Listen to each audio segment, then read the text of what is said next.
大家係 Vicky。咁咧呢部電視劇叫做咧係咪《女管家三田》即係香港譯名好似係咁咧就2011年嘅日劇嚟嘅。咁點解會睇翻呢？因為最近我又睇翻阿菜菜子嗰部咧《魔女的條件》咁又諗起阿菜菜子又記翻起呢部劇，即係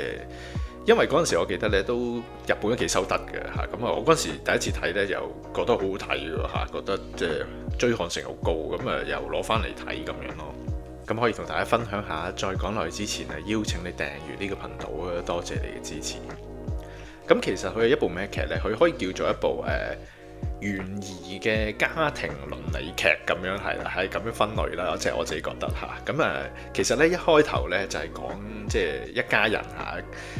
其實男主角就係阿長谷川博己嘅咁就有4個細路仔即係2仔2女咁樣講呢，其實呢，佢哋媽媽咧就啱啱自殺咗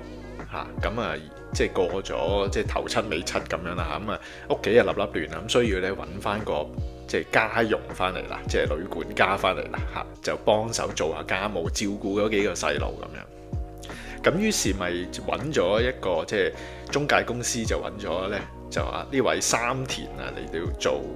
即係幫佢哋做即係執頭執尾啦煮飯俾佢哋食即係咁樣。咁當然咧，引入呢位即係家政婦呢個三田咁係好神秘嘅，全身咧即係灰灰黑黑咁樣戴頂帽咁無論咩天時暑熱都着住件灰色嘅羽絨咁樣。OK， 咁即係嚟到呢個家庭幫手咧，咁係一個好奇怪嘅唔出聲嘅冇表情嘅一個人嚟嘅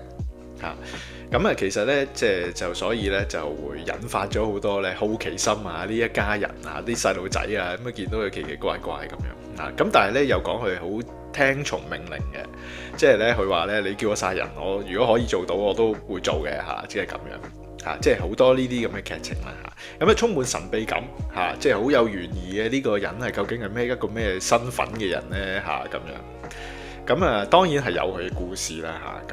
其實咧主軸咧就係講咧呢位三田咧當然有佢一啲嘅即係好悲慘嘅一啲嘅經歷啦背景導致咗佢咁。而佢遇上呢一家人咧，當然呢一家人雖然話咧個媽媽啱自殺，咁點解會自殺咧？其實就係 involve 咗咧個老公咧就有外遇咁所以咧就個老婆咧就係即係投河自盡咁，即係咁樣講，開頭係咁講。咁剩翻幾個細路啦當然要照顧佢哋日常生活啦。亦都當中亦都講咧，即係每個小朋友無論係青年人或者去到最細嗰個係即係讀幼稚園嘅，咁都有佢哋嘅問題即係冇咗個母親，亦都面對咧即係爸爸有外遇導致阿媽自殺咗咁樣。咁於是咧部劇咧開頭咧就係講咧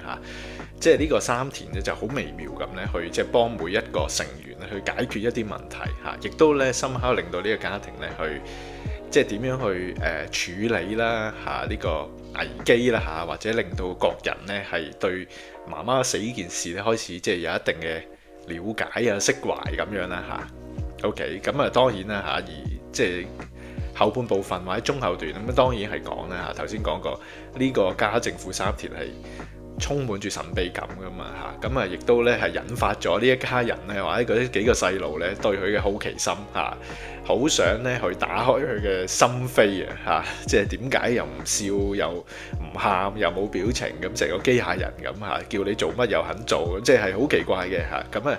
亦都變成咧啲即係呢一個家庭接觸到呢三田，幫佢哋去處理咗一啲嘅枷鎖或者一啲嘅屋企裏邊一啲嘅糾紛。咁之後咧就轉移咗由佢哋去即係好似報恩咁樣，就係咧去幫翻阿三田去解開佢嘅之前嘅一啲嘅經歷或者佢有啲咩嘅心鎖咧咁樣點解會搞到就好似嘅咁奇怪嘅性格咁樣咧就係一部咁嘅。即係其實都幾充滿溫情嘅，但係又即係加一啲嘅懸疑嘅元素咧即係將個追看性提升咁樣。咁係我覺得嘅會幾好睇咁，同埋咧裏邊嗰幾個小朋友咧，